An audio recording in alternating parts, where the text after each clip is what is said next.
Good afternoon. I come empty-handed, except to comment once again on just how frigid it is in this room, but hopefully we can all, Well, you're just saying that it's a little bit warmer than yesterday, a little. it's not saying much. Okay, well, you came empty-handed, huh? All right, I just had one very brief one. Sound like the voice of God in here. Yeah, Yeah, exactly. yeah. I think locally. Do you have have you managed to get any more information about these Americans who are allegedly, have allegedly been captured in Ukraine? So this is something we've spoken to over the last day. We are limited in terms of what we can say on two fronts. First, in terms of our privacy considerations and some unique considerations that we have as the Department of State, but also because we are limited in terms of what we know at the moment. But I can tell you what we do know and what we can say. We are aware of unconfirmed reports of two U.S. citizens captured in Ukraine. We're closely monitoring the situation. We are in contact with Ukrainian authorities as well as with the International Committee of the Red Cross and the families of the two reported missing U.S. citizens. Of course, we're not able to offer any more on that front because of privacy considerations. But the broader message, and this is something you've heard from us previously, and it's one we reiterate again today, is that we continue to urge in every way we can American citizens not to travel to Ukraine because of the attendant dangers that is posed by Russia's ongoing aggression. There are many individuals in this country who are well-intentioned and who want to do everything they can to help the people of Ukraine. Of course, we all understand that. There are avenues and ways to channel that energy, to channel those efforts in ways that are constructive and ultimately helpful for the people of Ukraine, and you can find many of those on our website. Can you just explain, if you can, who it is that you're reaching out to for any information? Well, we're reaching out to the Ukrainian government to see if don't. It's not them that has them. If they're held. No, of course. We're speaking to the International Committee of the Red Cross. We have discussed this issue broadly with other partners, including our British partners, for instance. If there are other avenues that we feel could shed light on the whereabouts of these two reported missing U.S. citizens, we will pursue that. Well, okay, so you have not spoken to the Russians about this?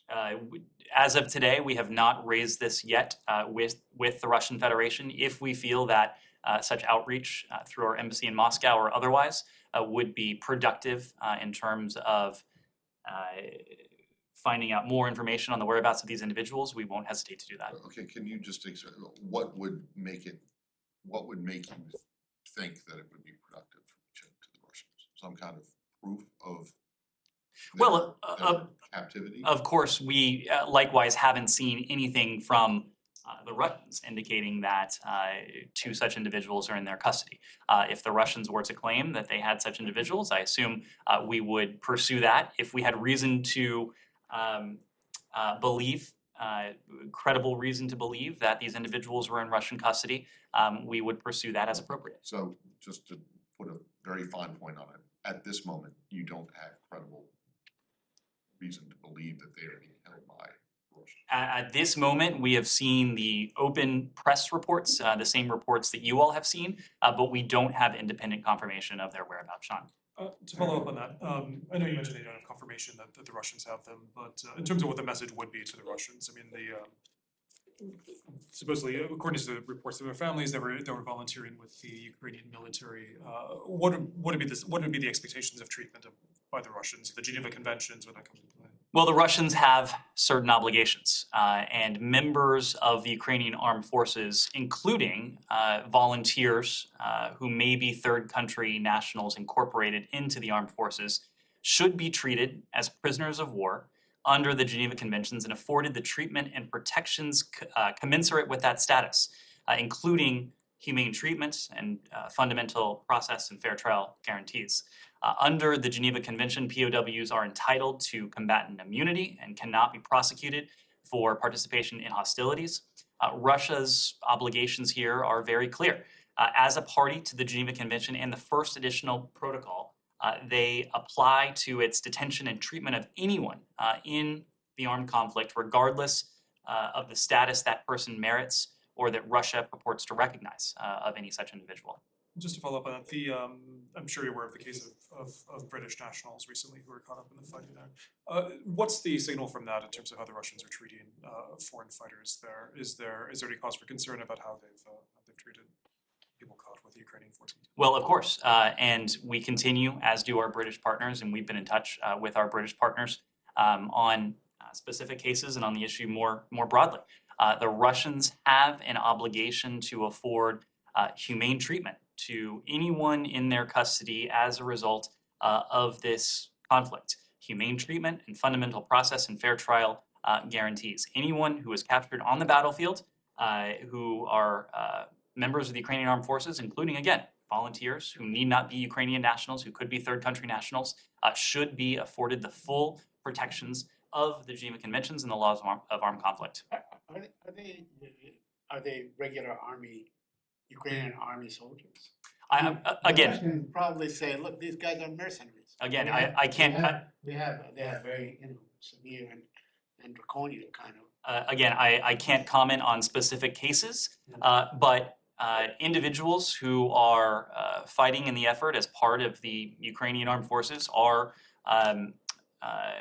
they do have these protections. I'll make this point though, even if not regarded officially by the Russian Federation as a prisoner of war, any person detained by Russia in connection with the conflict must be afforded fundamental guarantees, including humane treatment and fair trial rights, whether or not the Russians consider them POWs.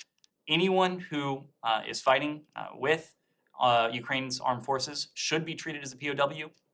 Even if Russia refuses to do that, there are certain fundamental guarantees to which they should be afforded. Would you warn or caution the Russians not to designate them as mercenaries? Of course, our message to them is that those members of the Ukrainian Armed Forces should be treated as POWs. Anyone captured on the battlefield should be afforded these same basic and fundamental guarantees. Is this the first possible case of detained Americans by the Russians who were fighting in the war, or are there other cases that state is aware? There are reports of one additional American whose whereabouts are unknown. I can't speak to the specifics of that case. Unfortunately, we don't know the full details of that case. To your understanding, was this person fighting the Ukrainians, this unknown? Similarly, our understanding was that this individual had traveled to Ukraine to take up arms. Can you give a time on that, of when this person was identified as missing? This has been in recent weeks. Yes, Jenny. Thank you. Do you mind if I just do one more in Sure. one more in Ukraine? Several European leaders visited Kyiv today, and they voiced support for European Union membership for Ukraine. Obviously, the U.S. isn't part of the European Union, but do you have any stance on this in terms of what this means and what this could mean also potentially for NATO aspirations in the future? We certainly support Ukraine's European aspirations. Our support since Ukraine's independence has been to help place Ukraine on the path, to help support its European aspirations. We continue to, and to this day, continue to work with Ukraine to realize those aspirations. Obviously, this is a question for the EU, but it is also an aspiration that we fully support. Can I just go back to I just want to clarify something about when you said about anyone who was taken off captured on the battlefield should be treated as a POW. Does that mean that anyone at all, or anyone who is in uniform? Because I don't know if there's a comparison to be made. I'm sure you'll say there isn't, but what about the battlefield in Afghanistan, where clearly the United States did not treat enemy combatants as POWs? Are you making a distinction between what's going on in Ukraine and what has happened in Iraq or Afghanistan? So first, when it comes to Ukraine, again, our position is that members of the Ukrainian armed forces, whether they are Ukrainians or third country nationals, should be treated as prisoners of war under the Geneva Conventions.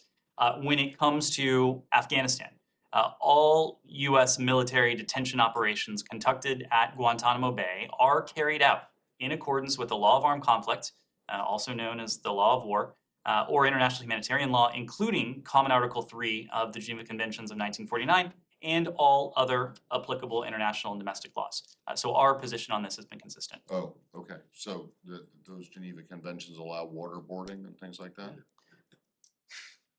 No, well, you can smile and nod, but really? Matt, we have These people were not treated as, and I understand if you're trying to make, if you're gonna make a distinction between those people who may be, terrorists or quote unquote enemy combatants and those who are, uniformed members of a military, but are you making that distinction? Or are you saying that the US has always treated anyone it's taken prisoner that on a battlefield as a prisoner of war? the policy of the United States has been that all U.S. military detention operations conducted at Guantanamo Bay are carried out in accordance with the law of armed conflict, including the applicable portions of the Geneva Conventions. okay. Now, Well, how about we have spoken at length. We have spoken at length, not as much during this administration, but certainly during the last administration in which I served, about the ways in which America lost its way in some very notable instances in our pursuit, in our prosecution of the war on terrorism. I'm not here to relitigate that. I think we all I'm have. not asking you, but I just wanna know, I'm not asking you to relitigate it, I just wanna know if you're are you making a distinction between the two? Or are you just saying that with some unfortunate exceptions, the US has always hewed to respecting the laws of war? This has been our policy when it comes to detention operations at Guantanamo Bay. Do we know for sure whether they were wearing actual Ukrainian army uniforms with insignias and all that? And Iraq or anything? Saeed, as I said, I can't speak to specific cases. Yeah. Jane. Thank you. Russia, China, and North Korea.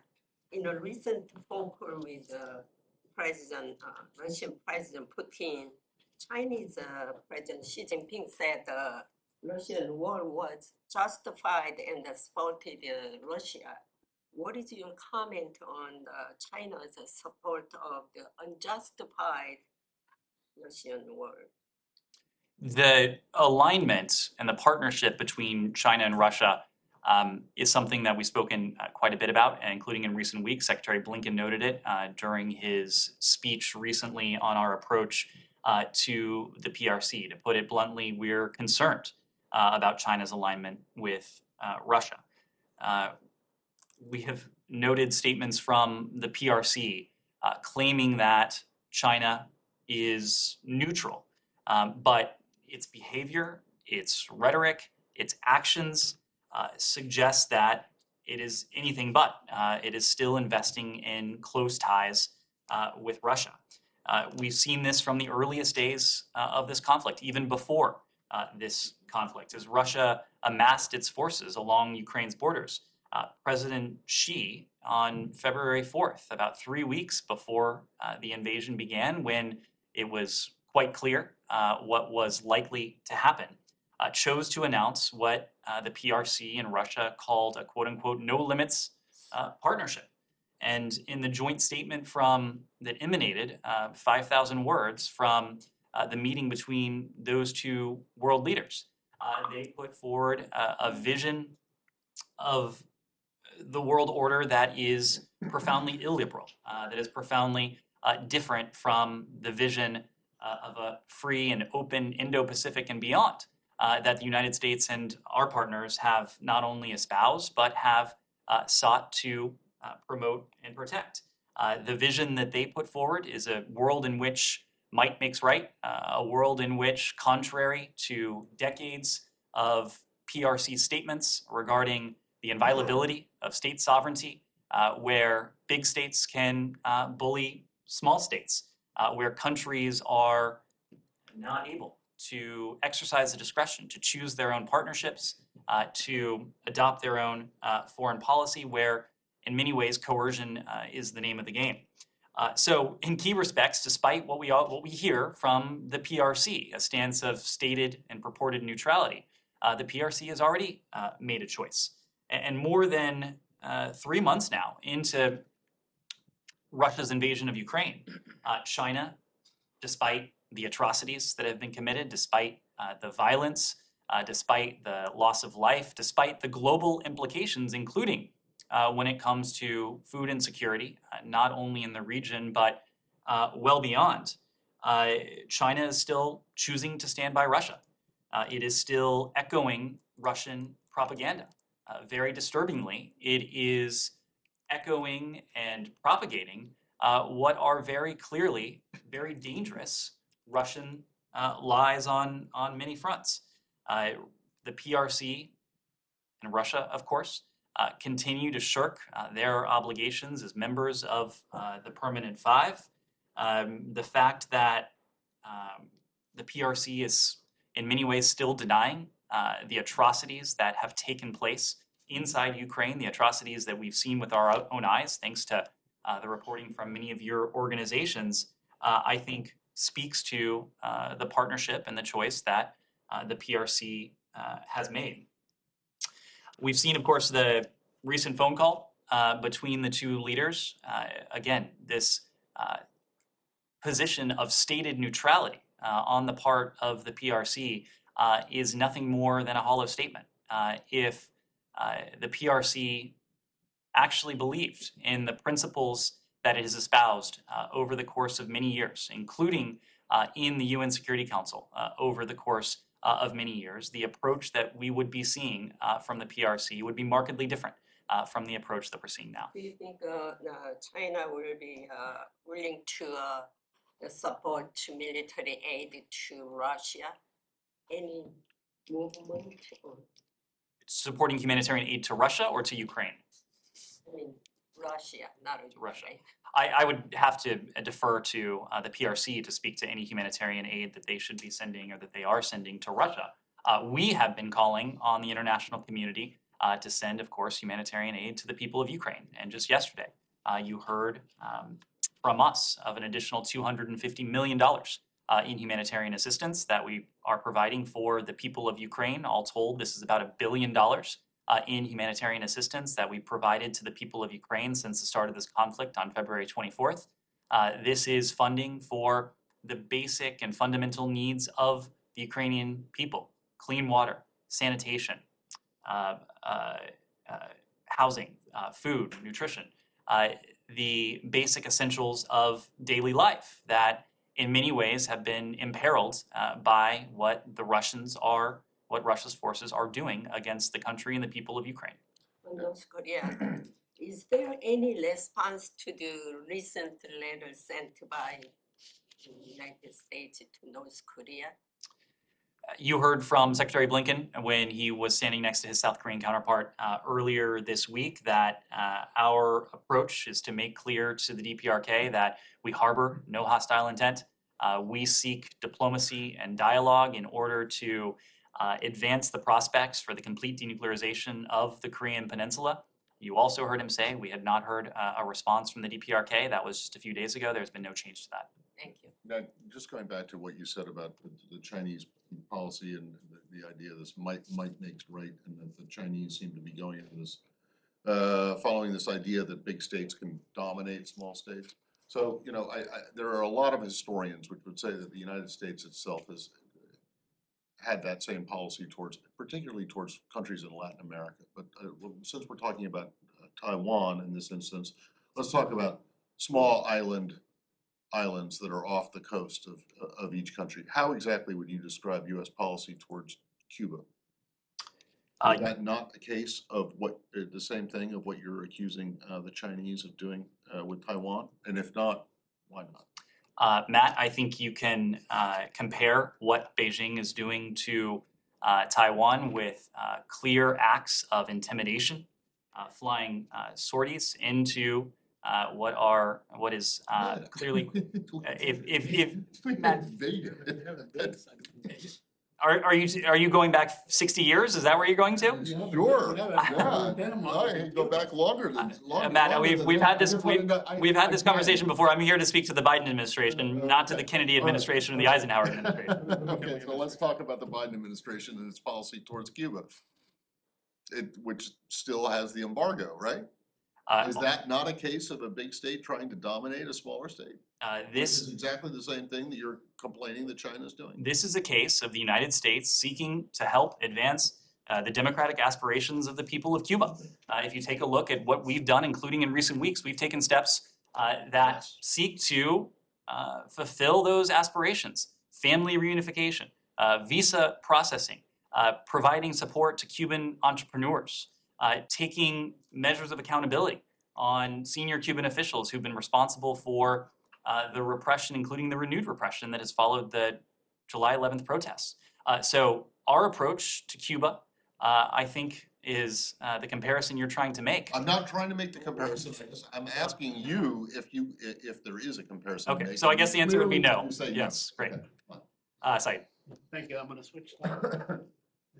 On the Palestinian issue, the Israeli police won't release findings of internal probe into conduct at the Abu Akbar funeral. Apparently, they have the finding, and they found that the police probably conducted themselves wrongly, but they will not release it. And in fact, it seems that Haaretz is saying that they have decided not to press any charges against anyone before even the investigation. Do you have any comment on this?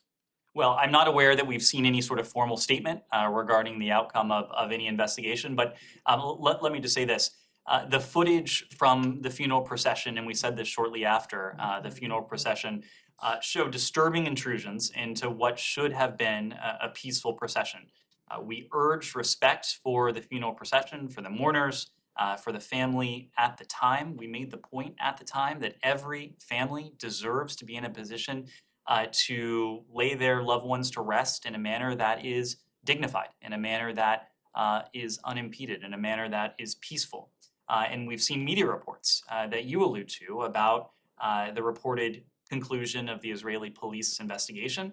We are seeking further information about the investigation and its outcomes if it has in fact been completed. We continue to believe that accountability is an important component of these disturbing events.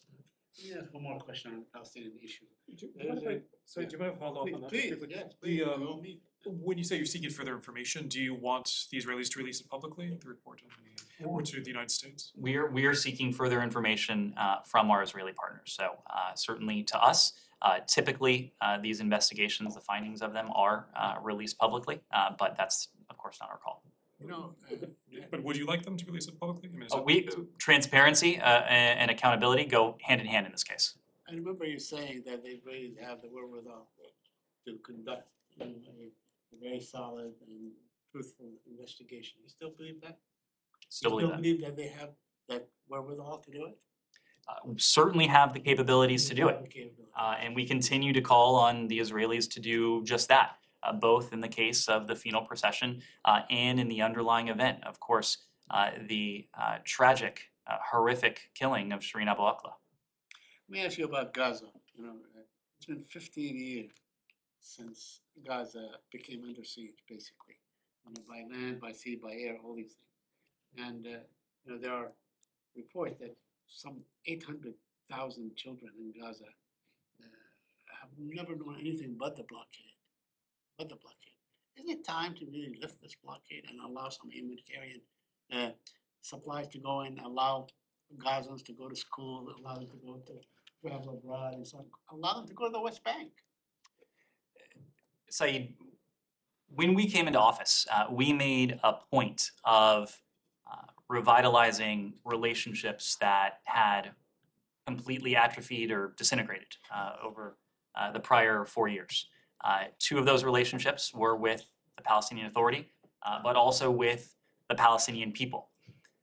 It is important to us that we are in a position to be a humanitarian leader around the world, and that includes for the Palestinian people, and that includes for the Palestinian people in Gaza. We are providing assistance to include shelter, food, relief items, healthcare, as well as mental health and psychological support for those who've experienced trauma.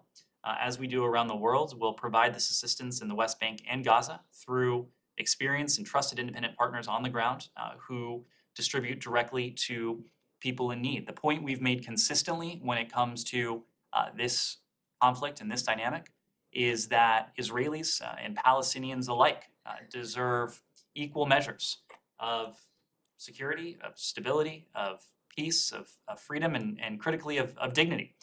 And by providing this humanitarian aid, not only is it the right thing to do, but our goal is to help foster the conditions so that we can move towards the prospect of a two-state solution.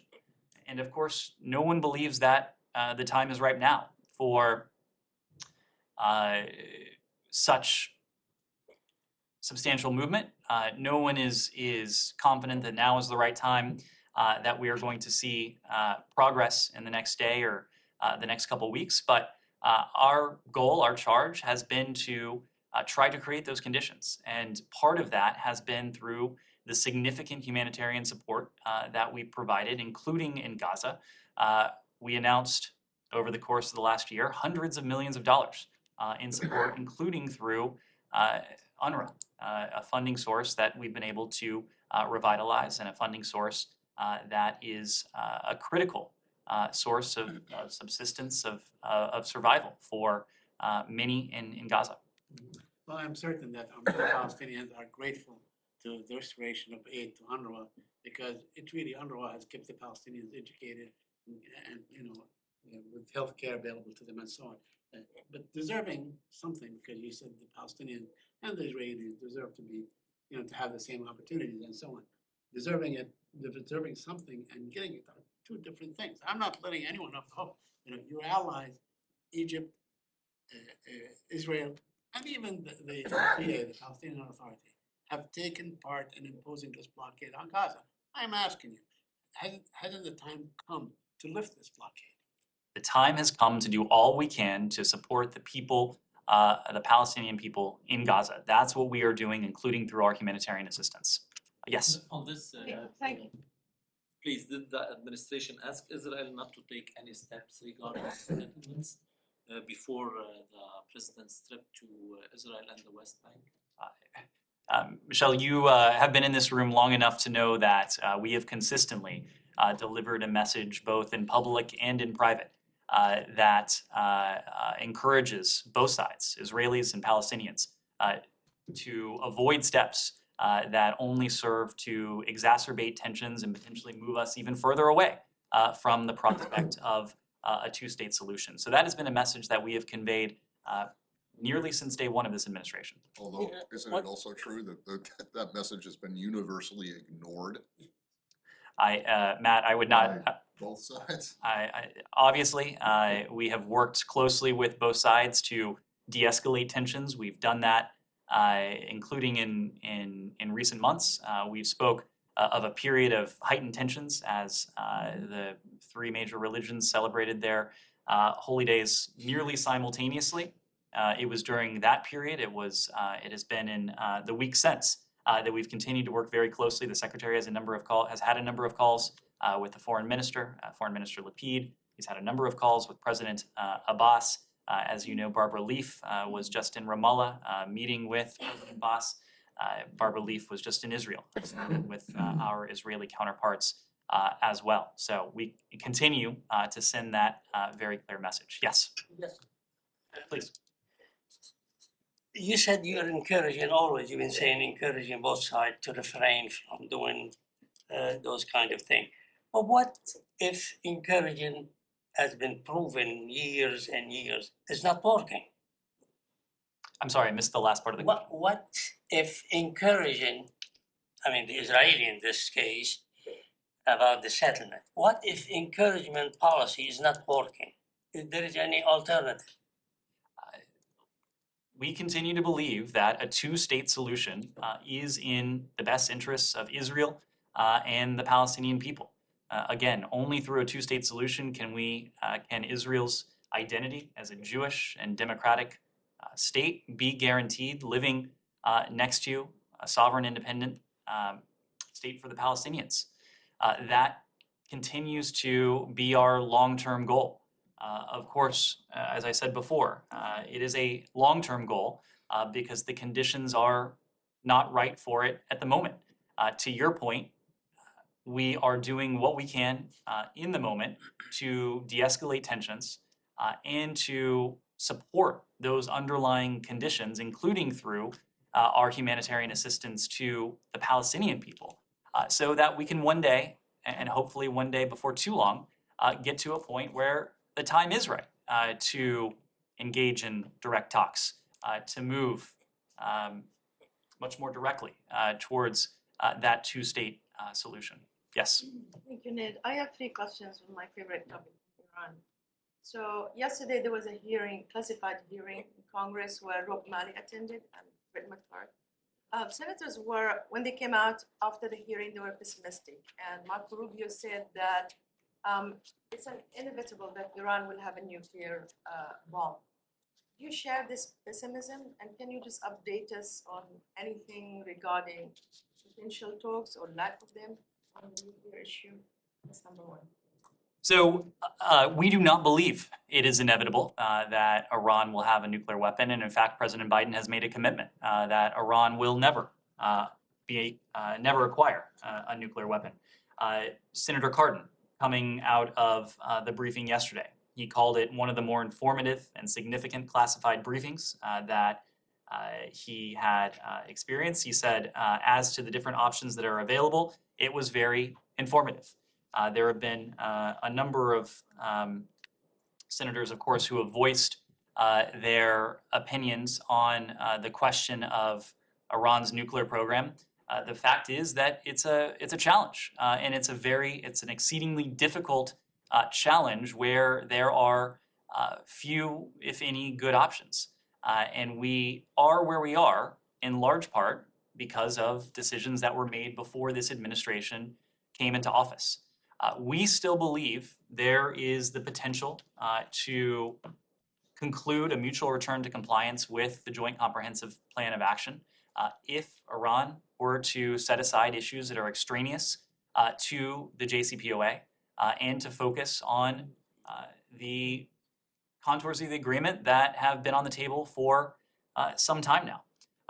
We're continuing to push for that and to work closely with our European partners towards that end because we continue to believe, as do a number of lawmakers on the Hill, and you heard from several of them yesterday, we continue to believe that it would be profoundly in America's national interest if we were able to return to mutual compliance with the Iran deal, principally because it would require Iran to once again be limited by the strictest, the most intrusive inspections and monitoring regime ever negotiated, and subject to the strict limits that the JCPOA places on Iran's nuclear program. Now, it's an open question if we can get there. There's a lot to suggest we won't be able to, but we are and have been preparing equally for scenarios where there is a mutual return to compliance with the JCPOA and the scenario where there is not, and a scenario where we will continue to work closely with our partners and allies, but working with those same partners and allies, we will pursue a different approach that will nonetheless ensure that we're able to live up to the commitment President Biden has made that Iran will never be able to acquire a nuclear weapon. Yeah, I'm not going to ask you about Plan B, because I know the answer. But we have seen widespread protests in Iran.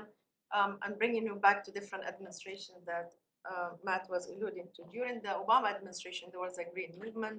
Do you think that this can, be closer to anything that could be harnessed or be interpreted as a protest against the regime, or do you think it just basically it's just people asking for basic demands, considering what's happening in terms of prices, etc.? And will the administration support these protests? Well, we've seen this dynamic previously in Iran, that they usually start with a approximate cause and then they expand to take on a broader cause. What we're seeing now is brave Iranians demanding that their government address their legitimate concerns. Iran's government's mismanagement and neglect have left the Iranian people with their most basic needs largely unmet. And we condemn the use of violence against peaceful protesters. We support the human rights of Iranians to peacefully assemble and express themselves without fear of violence or retribution. And this is the very same message that we've delivered the world over.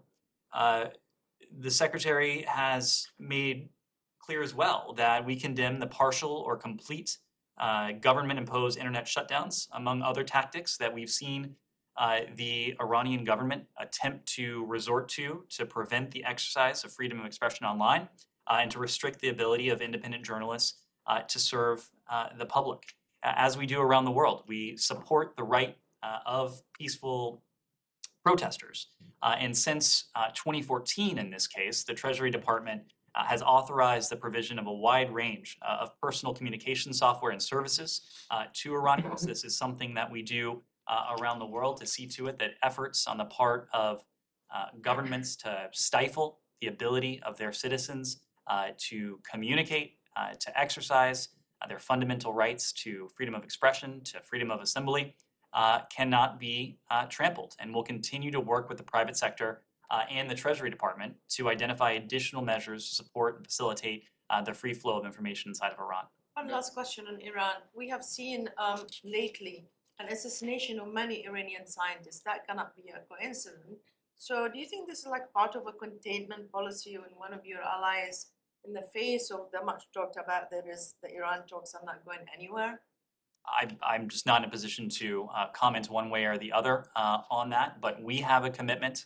It's a commitment we share with many of our allies and partners around the world that Iran will never be able to acquire a nuclear weapon. Can I just ask you about your choice of a senator that you wanted to quote after that hearing? Senator Cardin, the only person who you could find who came out of that hearing having been impressed. And the reason I'm asking is because if you don't remember, I'll remind you how he voted on the JCPOA back in 2015. He voted against it. And Matt, the fact is that there are a number of, I don't want to speak to lawmakers, but I will speak to. Well, do you have anyone else there that you can cite? I will speak Or was to. he the only one? I will. And if he was the only one, you might want to ask your people who gave you that. No, but why- Matt, why choose someone who voted against it? No, but I think that's actually an important point. There are a number of countries, there are a number of world leaders who in 2015 weren't enthusiastic about the JCPOA. But given where we are now, given the awful choices that were made before this administration came into office, there are a number of world leaders, and I don't want to speak for lawmakers, but there may be lawmakers in this country who find the JCPOA as the best alternative to what we have now. So you think that his comments were indicative of him I'm potentially changing his vote? Of course not Or- speaking to Senator or Cardin or Senator Menendez or Senator Coons or Okay. essentially everyone on the committee except for Senators Van Hollen and Murphy. part of our engagement with Congress has been to make very clear, based on the intelligence, the scale of the challenge that we face with Iran's nuclear program. Of course, none of us wishes that we were in this position. We wouldn't be in this position if the last administration had not decided to scrap the JCPOA that was manifestly working according to this building, according to our intelligence community, according to the IAEA. But we don't have the option of going back in time. We do have the option of going back into the JCPOA. If we were to go back into the JCPOA, we would be in a better position vis-a-vis Iran's nuclear program. The fact is, and yesterday the briefers went into more detail, and they have in the past as well, the breakout time has diminished significantly.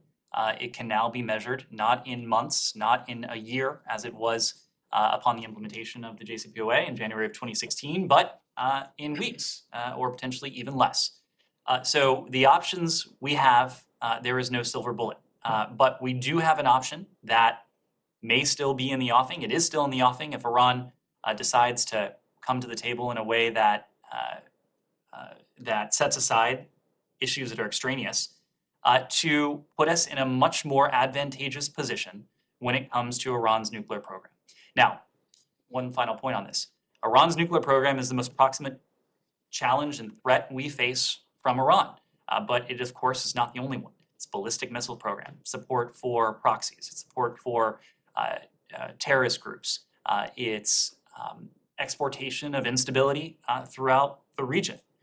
All of these things are challenges, threats that we could address much more effectively were the challenge of a nuclear, unconstrained Iranian nuclear program no longer on the table. If we're to set that aside, we would have much more bandwidth and ability to address challenges that are also urgent and important to us and our partners.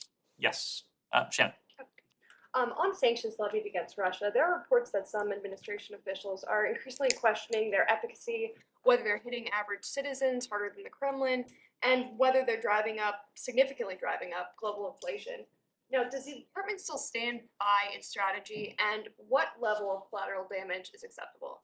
We do still stand by our strategy, and it is a strategy that is not only targeted, it is targeted at the Kremlin, it is targeted at the cronies and support networks behind key decision makers in Russia. It is a strategy that entails not only financial sanctions, but export controls that both in the near term and even more so over the longer term starve Russia of what it needs for its industrial base, for its technological base, for its defense base, and other critical and strategic sectors. I think you can look at a number of metrics that point to the effectiveness of this strategy. I saw a report today from the Russian Central Bank, the Russian central banker, in which he conceded the point that Russia's economy would not be the same as it was prior to February 24th. Prior to February 24th, we repeatedly made the point, together with our partners and allies, that we would enact measures that were significant and severe if Russia were to go forward with its invasion. Russia has made the choice that it did. We, in turn, followed through on the commitment that we made. Now, there are important carve-outs when it comes to our sanctions as well. We've spoken of the need to maintain a steady global supply of energy. So there are applicable carve-outs there.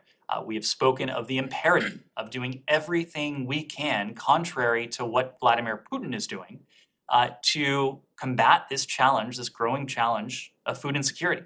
It is President Putin whose forces are destroying grain silos, who have destroyed ships at sea carrying grain and foodstuffs, who have destroyed agricultural fields and crops, and who are now continuing to enact a blockade that is preventing Ukrainian ships laden with 20 or more tons of grain from leaving port and going to destinations around the world. That is what Vladimir Putin is doing.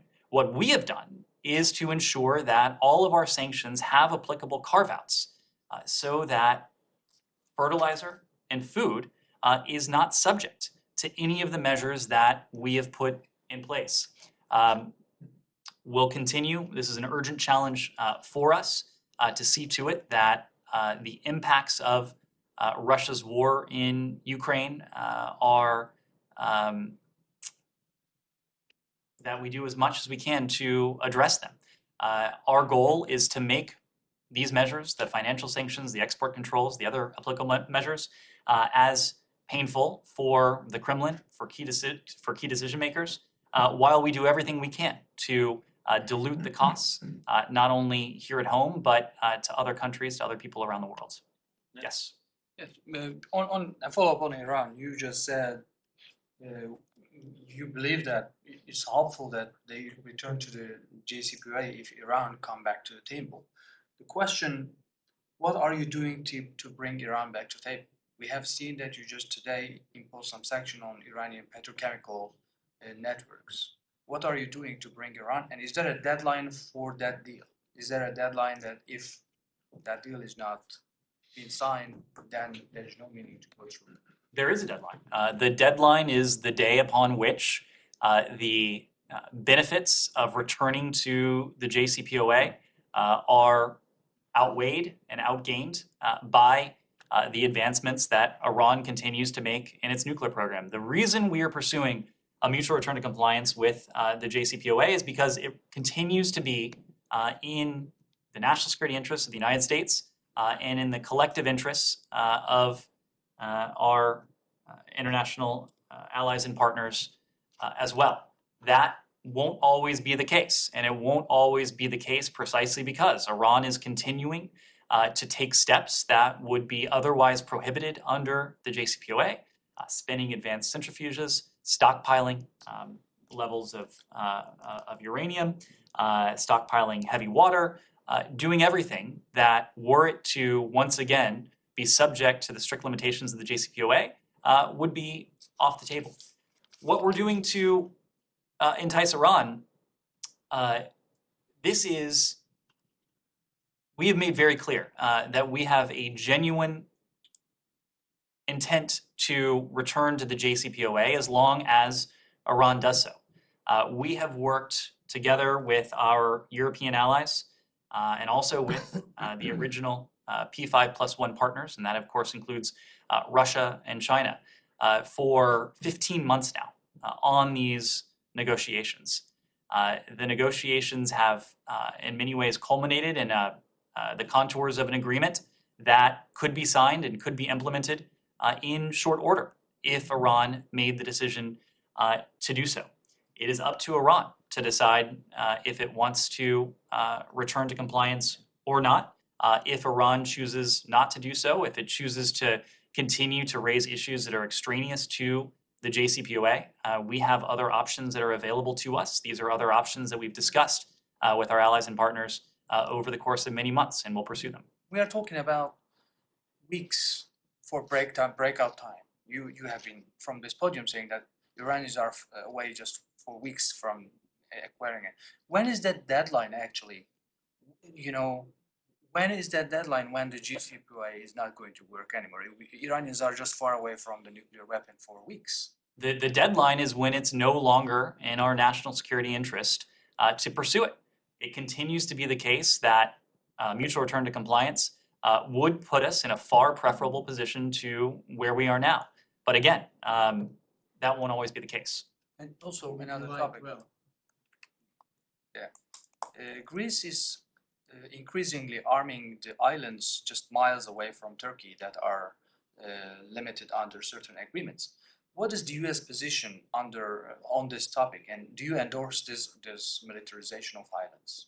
Our position on this is the same one you heard a couple weeks ago, and the sovereignty and territorial integrity of all countries should be respected and protected.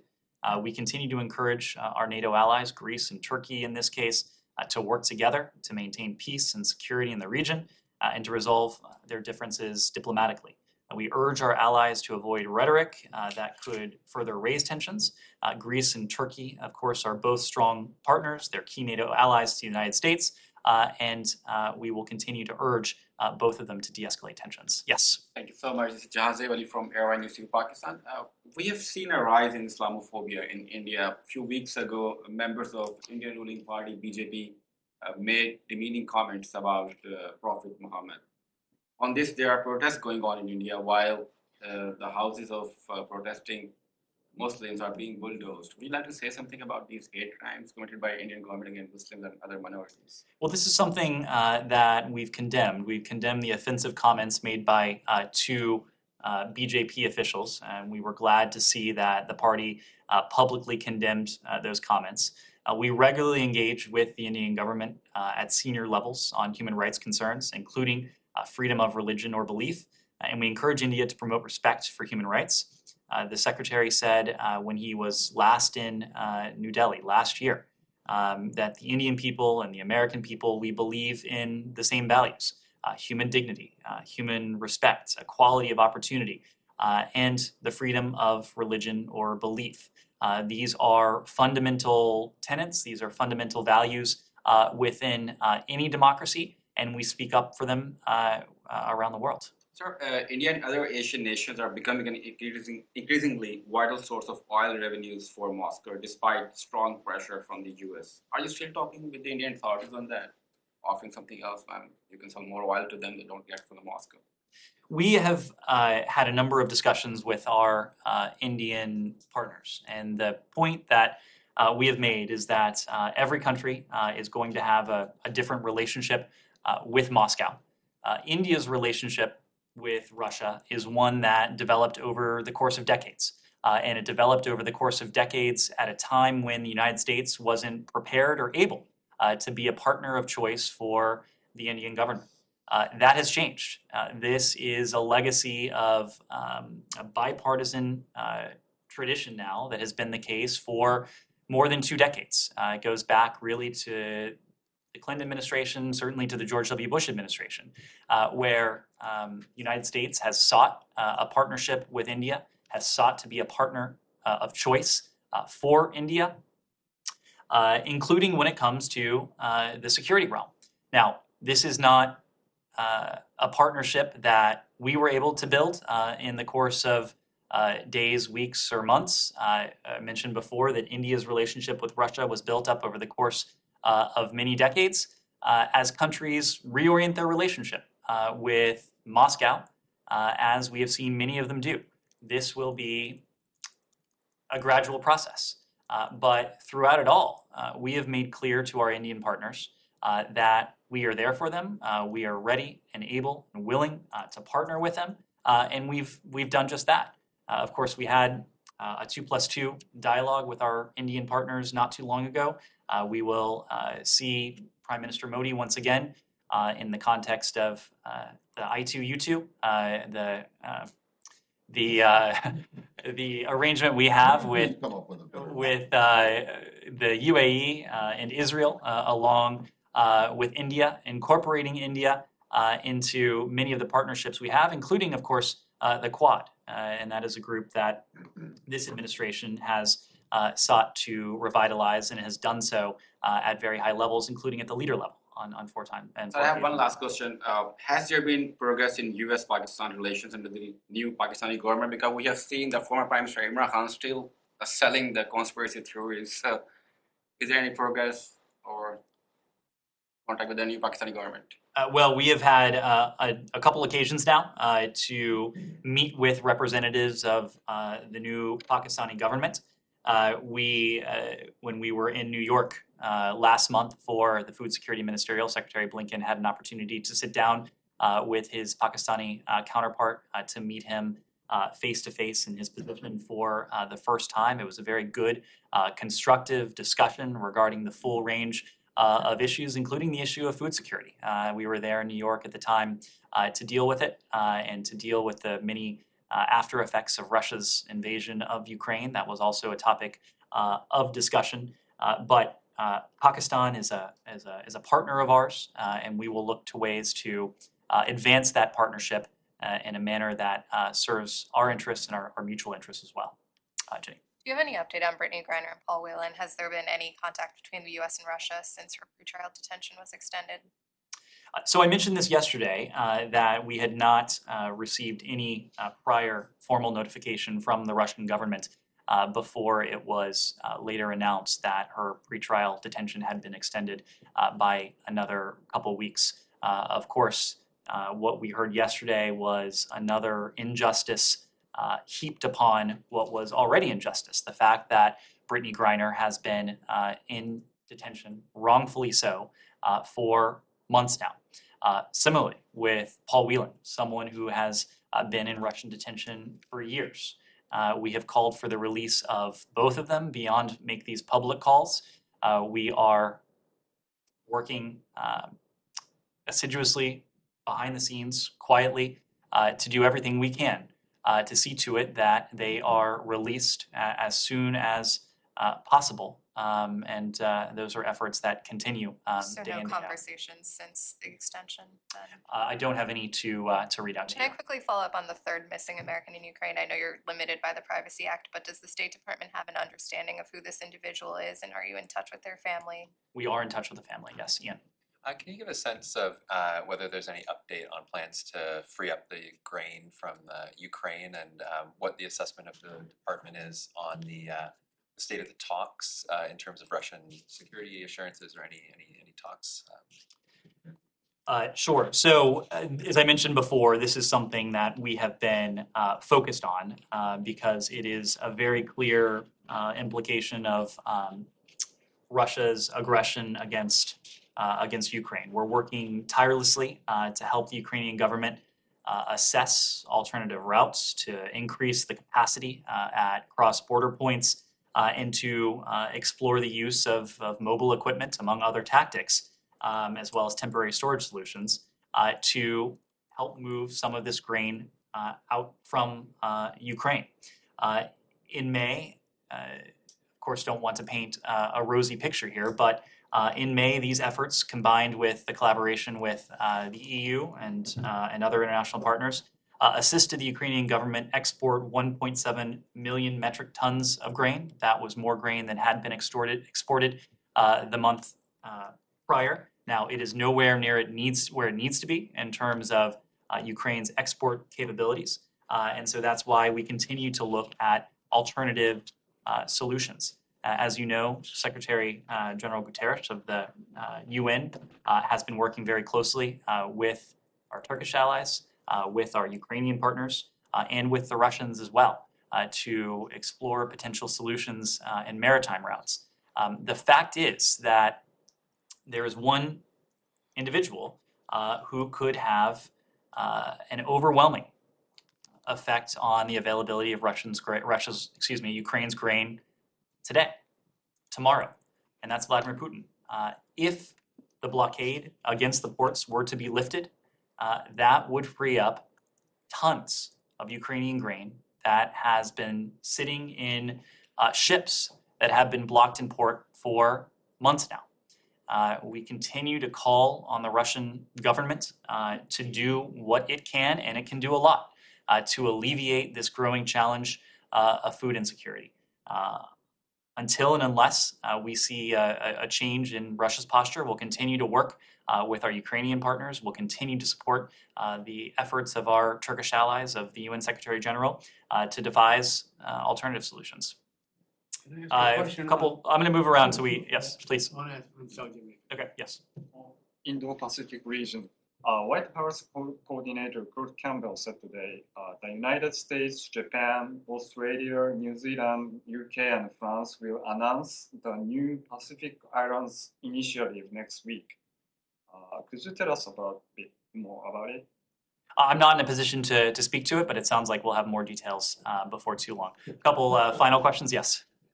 Going back to human rights violation in Iran, yesterday United Nations High Commission for Human Rights published a letter signed by 11 human rights experts warning about a violent civil society crackdown happening in Iran. In recent days, we are witnessing a very widespread crackdown against different communities, teachers, retired communities. Any reaction do you have about the OHCHR's letter? This is related to what we were just saying about the fundamental rights of the protesters in Iran to peacefully express and to exercise their basic and fundamental rights. We applaud the work of the UN human rights experts.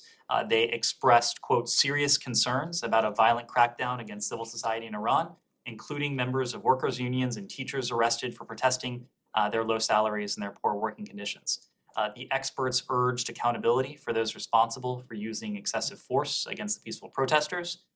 They said that they were alarmed at the recent escalation of allegedly arbitrary arrests of teachers, labor rights defenders, union leaders, lawyers, human rights defenders, other civil society actors. They went on to make the point that in the absence of meaningful channels of participation in Iran, peaceful protesters are now the sole remaining means for individuals and groups to express themselves and to share their grievances with the authorities. And they were deeply concerned that the first response by the authorities is that of excessive use of force against the protesters. That is certainly a concern of ours. It's why we condemned the use of violence against these peaceful protesters. We made the point that we support the right of these protesters to peacefully exercise their fundamental freedoms. In your hope for returning to talks, does it prevent you to impose human rights related sanctions against Iran? Of course Are not. you related? Of course not. We will continue to hold Iran accountable for human rights abuses that take place inside of Iran. We will continue to hold Iran accountable for every strain of nefarious activity that it undertakes. Yes, Michelle? I have two questions. One, news stories say that Senior Advisor Augustine will be in Israel next week to discuss the border issue between Israel and Lebanon. Is that true? I don't have any travel to announce. Second, the Special Tribunal of Lebanon has sentenced to life in prison two Hezbollah members for their part in the assassination of its Prime Minister Rafiq Hariri. Do you have any comment on that? We welcome the Special Tribunal for Lebanon's unanimous judgment that Hezbollah operatives Hassan Meri and Hussein Onisi be sentenced to life in prison for their role in the 2005 terrorist attack. That attack killed 22 individuals, including the former prime minister. It injured a couple hundred more, 226 people. The judgment represents a significant overdue milestone in pursuit of justice for the people of Lebanon. Saeed, last question. Quick question on the president's trip. Yesterday, John Kirby said that it includes big item agenda in the portion in Saudi Arabia. I think suggesting that there may be some sort of announcement on Yemen. Do you expect anything regarding war in Yemen on this trip? Sorry, I didn't catch the last I one. mean, is there anything that we can expect something big to be announced, like maybe in the war kind of? Well, I can't speak to what will be announced a month from now when the president travels to the region, but of course there recently was a big announcement, two big announcements in fact. For the first time in more than 7 years, there is a humanitarian truce that has not only persisted, it was extended, and we're now in its 9th week, but it has led to lower levels of violence, and it has also importantly led to humanitarian assistance flowing into parts of Yemen that had been bereft of humanitarian assistance for far too long. We'll continue to work with the UN Special Envoy. We'll continue to work with our partners in the region, including our Saudi partners, who are indispensable in achieving this humanitarian truce and achieving the extension to consolidate it and to see to it that we can work together to bring greater levels of stability, security, ultimately peace and prosperity to Yemen. Can you comment on naming the street on which the Saudi embassy sits after Jamal Khashoggi? I cannot. Thank you all very much. Thank you.